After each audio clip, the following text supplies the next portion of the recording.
सतगुरु कबीर साहिब कबीर बीजक की 41वीं रमैणी में कहते हैं, अंबु की रास समुद्र की खाई, रवि शशि कोट 33 भाई, भंवर जाल में आस न मांडा, चाहत सुख दुख संग ना छाड़ा। तो कबीर साहिब कहते हैं, अंबु अर्थात बूंद, और बूंद से बना है ये शरीर, और इसकी खाई अर्थात जैसे समुद्र नदियों की खाई होती है, इसी प्रकार इस शरीर की खाई है ये संसार सागर। जैसे सागर के अंदर समुद्री जीव रहते हैं, इसी प्रकार ये जीव और ये सभी शरीर इस संसार सागर के अंदर फे हुए हैं। केवल ये जीव ही नहीं, बल्कि सूर्य, चंद्रमा आदि 33 कोटि देवता, ये सभी इसी संसार सागर में फंसे हुए हैं। इसी संसार सागर के भंवर जाल में परे प्रकार कहा, जीव कभी नरक का अनुभव करता है तो कभी स्वर्ग का, और इसी प्रकार ये सभी जीव और सभी देवता चाहते तो है सुख, लेकिन इनको सुख मिलता नहीं। इनको सुख के बदले फिर दुख मिलता है। क्यों मिलता है? इसलिए मिलता है क्योंकि ये दुख रूपी संसार का संग नहीं छोड़ना चाहते। जब तक दुख रूपी संसार के संग को छोड़ोगे नहीं, तब तक बताइए सुख कैसे मिल सकता है। कबीर साहिब कहते हैं, दुख का मर्म काहो नहीं पाया, बहुत भांति के जग बोराया, आप ही बाउर और आप सयाना, हृदय बसत राम नहीं जाना। अर्थात दुख रूप जो संसार है, इसका मर्म किसी ने नहीं जाना। कोई यह नहीं जान पाया कि आखिर यह दुख है क्यों। हम तो सुख चाहते हैं, फिर हमें दुख क्यों मिलता है, इस चीज को तो कोई जान नहीं पाया। ये सभी लोग इस संसार के अंदर बावरे हुए हैं, पागल हुए घूम रहे हैं। पागल क्यों बताया साहब ने? क्योंकि इस संसार के अंदर फंसे हुए हैं, लेकिन यह स्वयं को बहा ही चतुर मानते हैं। यह इस भौतिक जगत के अंदर 4 पैसे कमाकर सोचते हैं कि हम तो बहा सयाने हो गए। किसी को मूर्ख बनाकर सोचते हैं, ओहो हमने बहुत उत्तम काम कर दिया, हम तो बहे सयाने हो गए। और जो वेद पाठी ब्राह्मण है, जो तो एक ज्ञानी है, ज्ञाता है, वो कहते हैं कि भाई अहम ब्रह्मास्मि, कि मैं ही ब्रह्म हूं, वो मालिक मैं ही हूं, ये आत्मा ही वो परमात्मा हो गई। कबीर साहिब कहते हैं, यदि ऐसा था तो तुम मुक्त क्यों नहीं हुए? अपने हृदय में बसे हुए उस मालिक को, उस राम को तो तुम नहीं जाने। यदि उस मालिक को जान जाते तो तुम्हारी मुक्ति होती, लेकिन तुम उसे नहीं जान पाए, इसीलिए तुम इस संसार सागर में फंसे हुए हो। और तुम ज्ञानी नहीं हो, सयाने नहीं हो, मूर्ख हो। साहिब कहते हैं, तेई हरि तेई ठाकुरा, तेई हरि के दास, जामे भया न यामिनी, भामिनी चली निराश। अर्थात इस संसार के जो जीव है, वह स्वयं को हरि मान लेते हैं, इस स्वयं को ही कर्ता मान लेते हैं जगत का। जो भी यहां पर बभे बहे राक्षस हुए, रावण जैसे या हिरण्यकश्यप जैसे, जो कहते थे कि मैं ही हूं, हम ही हैं भगवान, हमसे बा कोई भगवान नहीं, बोले ऐसे ऐसे कितने ही लोग चले गए इस संसार से। तुम कभी तो स्वयं को कहते हो मैं ब्रह्म हूं, और कभी कहते हो मैं हरि का दास हूं, लेकिन जब तक उस परम तत्व, उस वस्तु को नहीं जान जाओगे, तब तक तुम न तो ब्रह्म हो और ना ही तुम उसके दास हो पाए हो। क्योंकि दास भाव जिसके अंदर होता है, वो कभी ये नहीं कहता कि मैं ब्रह्म हूं। तो इसलिए मेरे भाई, आप ना तो दास बने और ना ही आप ब्रह्म हो पाए।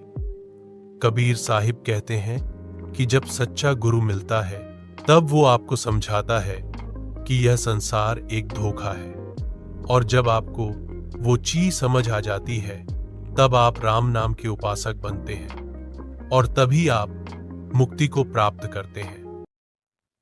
कबीर साहिब कहते हैं, जब हम रहल रहल नहीं कोई, हमारे माही रहल सब कोई, कहूं राम कवन तौर सेवा, सो समझाया कहो ही देवा, फुर फुर कहूं मारू सब कोई, झूठे झूठा संगति होई, अंदर कहे सबे हम देखा, तह दीठी यार बैठ मुंह पेखा, यही विधि कहो मानो जो कोई, जस मुख तस जो हृदया हुई, कहे कबीर हंस मुक्ताई, हमारे कह लें छुट्टी हो भाई।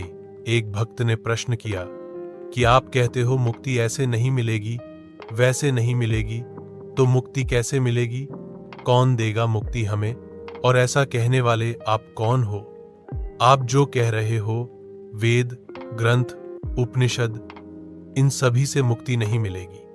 आप कौन हो जो ये कह रहे हो कि जितने भी देवी देवता हैं यह सभी बंधन में है, कोई भी मुक्त नहीं है। सभी मुक्ति की आशा करते हैं लेकिन मुक्त कोई नहीं होता। सब सुख की आशा करते हैं लेकिन सुखी कोई नहीं होता।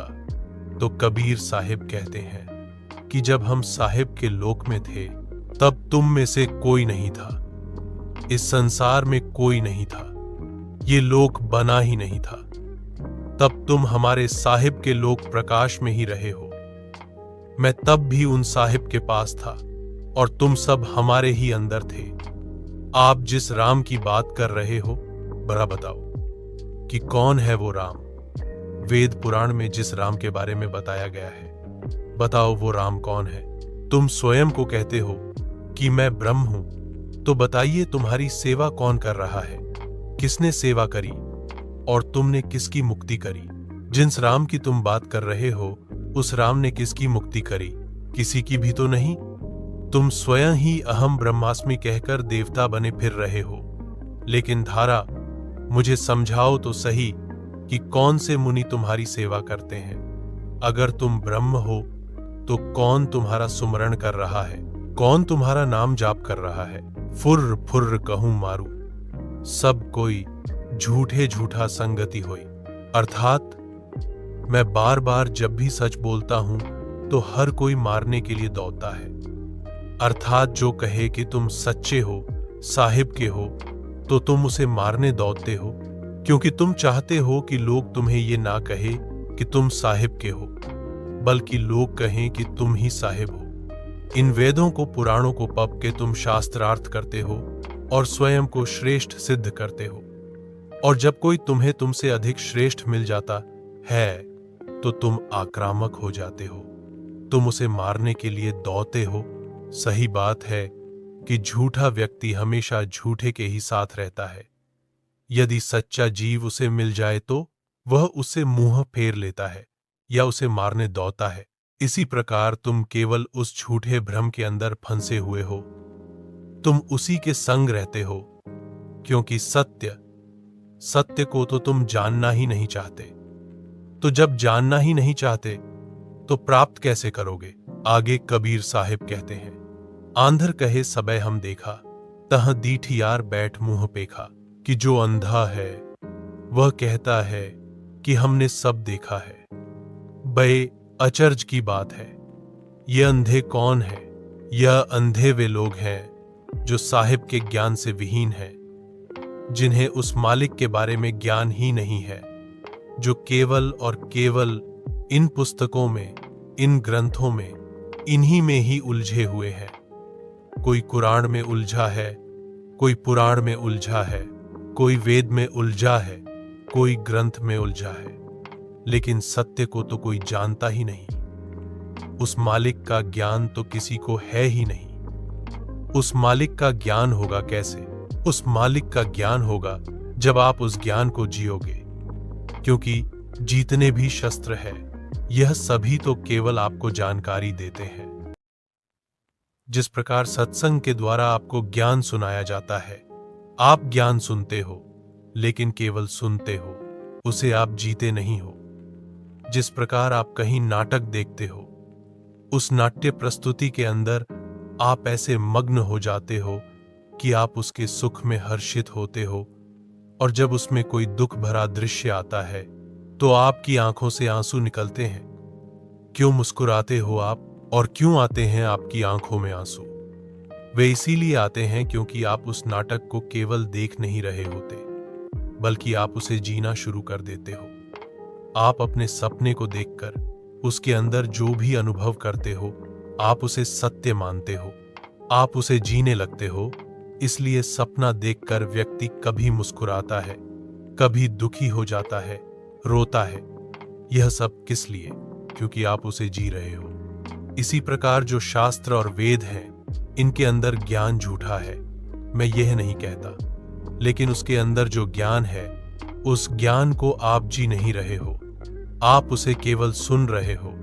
जितने ग्रंथ है, चाहे वो किसी भी संत के हो, आप उन्हें केवल सुनते हो, उनका पाठ करते हो और फिर भूल जाते हो, आप उसे कभी जीते नहीं हो। जब आप उसमें निरंतर जीना शुरू कर दोगे, तभी आप मुक्ति को प्राप्त कर सकते हो, तभी आप ज्ञानी कहलाओगे। अन्यथा उस साहिब के ज्ञान से विहीन सभी अंधे हैं, और यह अंधे कहते हैं कि भाई हमने उस परमात्मा को जान लिया, उसे देख लिया। कहां से जाना, कहां से देखा? जब तक उसके अंदर जियोगे नहीं, तुम उसे कभी जान ही नहीं पाओगे, उसे कभी देख ही नहीं पाओगे। इसीलिए तुम जितनी श्रुतियां हैं, उन सब के अंदर जो राम नाम की व्याख्या है, तुम केवल उस व्याख्या को पढ़ते हो और कहते हो कि वह ईश्वर निराकार है, निर्विकार है, ये है और वो है। लेकिन तुम यह नहीं जानते कि उसके अंदर जिया कैसे जाए।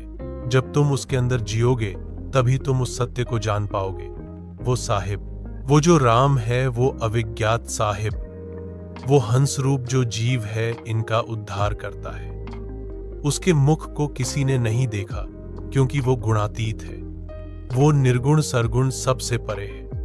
तो इसीलिए उसके अंदर जीने की कला सीखो। कबीर साहिब कहते हैं कि इस प्रकार से जैसे मैं समझा रहा हूं आपको, इस बात पर कोई बिरला ही यकीन करता है। हर कोई इस बात के ऊपर यकीन नहीं करता है, क्योंकि हर एक व्यक्ति अपने हृदय के हिसाब से, अपने मन के हिसाब से ही चीजों की व्याख्या करता है। लेकिन मैं आपको क्या कहता हूं, जो मैंने कहा उसे सच मान लो। जैसे तुम बाहर हो, ऐसे ही अंदर हो जाओ। जिस प्रकार तुम बाहर से लोगों को सज्जन बनने का दिखावा करते हो, ऐसे सज्जन तुम हृदय में हो जाओ। यदि तुम हृदय से ही अगर सज्जन हो गए, तो यकीन मानो, मन से शुद्ध हो गए, साफ हो गए, तो मुक्त हो जाओगे। और तुम इस संसार के जन्म मरण के चक्र से छूटोगे तभी जब तुम मेरी बात मानोगे, और किसी भांति तुम ना छूटोगे संसार से। तुम्हारी मुक्ति की जो इच्छा है, इसको भी त्याग दो। ये मुक्ति की इच्छा तुम्हारे बंधन का कारण है, तुम इस मुक्ति की इच्छा से भी नहीं छूट पाओगे। इसीलिए जो बताया केवल उसका अनुसरण करो। जैसे तुम बाहर दिखना चाहते हो लोगों को, वैसे अंदर हो जाओ, सच्चे हो जाओ, सुंदर हो जाओ, प्रभु के भक्त हो जाओ, दास भाव में रहो। और जो ज्ञान तुम सुनते हो, उस ज्ञान को जियो, सिर्फ सुनो मत। बच्चा जब विद्यालय में जाता है, वहां पर जो पढ़ता है, तो वह उसे अपने मस्तिष्क में धारण करता है, लेकिन अपने जीवन में नहीं उतारता है। यदि वह उसे अपने जीवन में भी उतार लेता है, उसे जीता है, तो वो जीवन में भी सफल हो जाता है।